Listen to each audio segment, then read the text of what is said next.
Disclaimer. This video is for educational and historical purpose only. We do not promote or endorse in any form of hate, violence, or discrimination.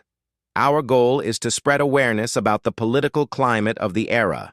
Viewer discretion is advised. The failure of the government for over 13 years, fate has granted the current rulers time for their trial and probation. But they passed the harshest judgment on themselves by confessing the failure of their achievements through the nature of their current propaganda. They wanted to govern Germany better in the future than in the past. And as a result of their art of government, they can only state that Germany and the German people are still alive. In the November days of 1918, they solemnly promised to lead our people, and especially the German worker, towards a better economic future. Today, after having had almost 14 years to fulfill their promise, they cannot cite a single German profession as a witness to the goodness of their actions. The German farmer is impoverished, the middle class is ruined, the social hopes of many millions are destroyed. 1/3 of all German men and women in the workforce are without work and thus without income. The Reich, the municipalities, and the states are over-indebted.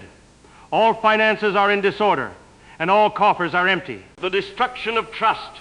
What more could they have destroyed? The worst thing, however, is the destruction of trust in our people, the removal of all hope and all confidence. In 13 years, they have not succeeded in mobilizing the forces dormant in our people in any way.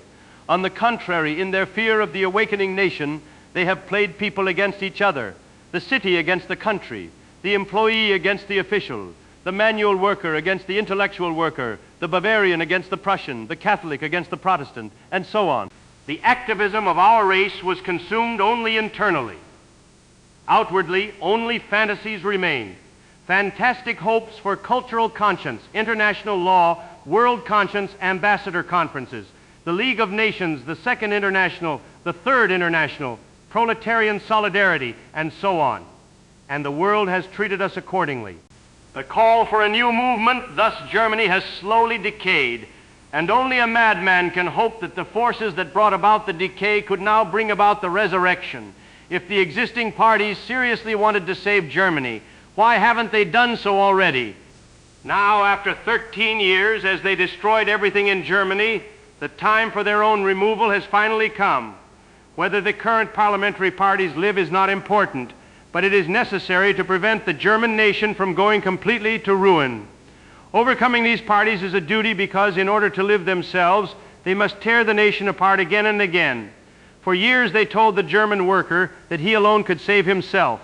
For years they made the farmer believe that only his organizations would help. These attempts to decompose the nation into classes, estates, professions, and confessions, and lead them piece by piece to the economic luck of the future have finally failed today. The National Socialist vision. On the day of the founding of our National Socialist movement, we were already governed by the conviction that the fate of the German person is inseparably linked with that of the entire nation. The ruin of the right and the decay of the nation is the ruin and decay of all. On the day of the founding of the National Socialist movement, it was clear to us that it would not be the victory of the proletariat over the bourgeoisie, nor the bourgeoisie over the proletariat, but that in the end, international high finance must be the sole victor over both. In recognition of this decay, I formed a new movement 13 years ago with a handful of people, which in its very name is intended to be a proclamation of the new community of the people. There is no socialism that does not have the power of the spirit at its disposal, and no social happiness that is not protected by the strength of a nation. As long as nationalism and socialism march as separate ideas, they will be defeated by their united opponent. On the day they merge the two ideas into one, they are invincible. The growth of the movement, who wants to deny that in a time when everything in Germany is breaking and decaying, a single organization has taken an unheard of and wonderful upswing with 7 men. I began this work of German unification 13 years ago, and today over 13 million stand in our ranks. It is not the number that decides, but its inner value. 13 million people of all professions and estates, workers, farmers, and intellectuals, 13 million Catholics and Protestants, members of all German states and tribes, have formed an unbreakable bond.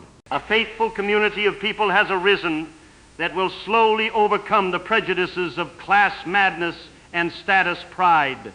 A faithful community of people determined to take up the fight for the preservation of our race because they are all Germans.